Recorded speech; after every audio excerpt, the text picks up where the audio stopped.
এই রাষ্ট্রপক্ষের সাক্ষ্য শুরু করার জন্য। আমরা আশা করছি ওই তারিখ থেকেই আমরা সাক্ষী নিয়ে আসবো রাষ্ট্রপক্ষ আদালতের নোটিশ প্রাপ্তি সাপেক্ষে। এই ঘটনার প্রিপারেশন, মোটিভ, ইন্টেনশন, পূর্ব পরিকল্পনায় আসামি চিন্ময় সহ সকল আসামিরা ওতপ্রোতভাবে জড়িত।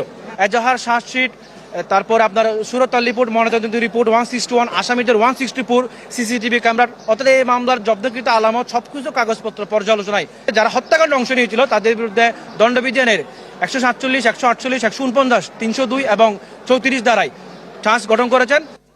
এখানে ওনার নাম বলে নাই, ওনার প্রত্যক্ষ বা পরোক্ষভাবে কোনো রকমের ইনভলভমেন্ট নাই এই মামলায়।